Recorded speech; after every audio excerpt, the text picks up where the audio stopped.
sa pagmahal o suporta kita sa atong provincial governor, walay lain, Governor Ivan Ronya Cagas, and of course, ang iyang kapikas sa kinabuhi, walay lain si Honorable Mark Cagas. Sa kanunay, wala yung dipaklas ang akong suporta pag-iguma din sa katawhan sa Poblacion Dos.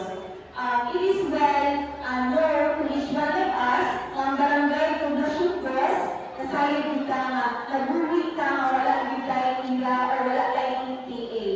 We merely rely on the support of the provincial government office sa municipal, mabitaw na bisan tuon sa kalisod, kamingaw, kapitper sa atong barangay, wala na ito nagbihimong rason para di ka maghimong produktibo.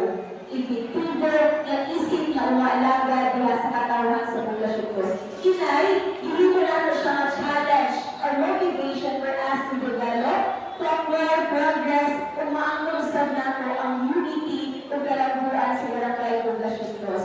Actually, for the information of everybody, we are here today because there was nag-celebrate na ito ang atong araw na naman yung ang celebration because nowadays we suffer crisis, different struggles, different calamities na city. I believe and we believe together with the council is one way or the other the best way to celebrate araw is to give services sa katawhan sa Poblacion Dos.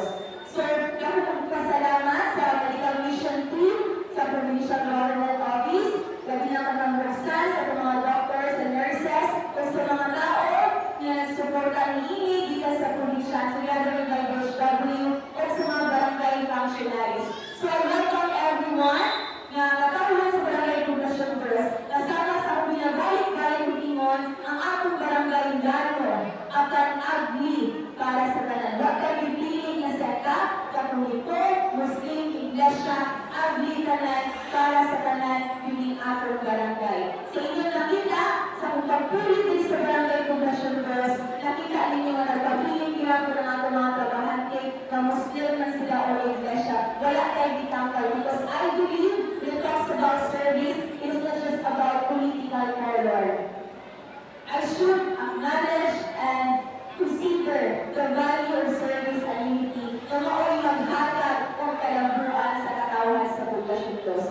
Okay, so I will not hurt you any longer.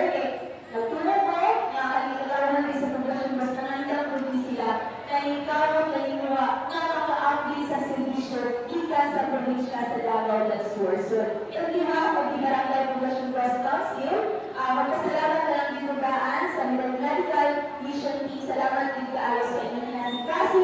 So, wala pagbalikan, isa pa man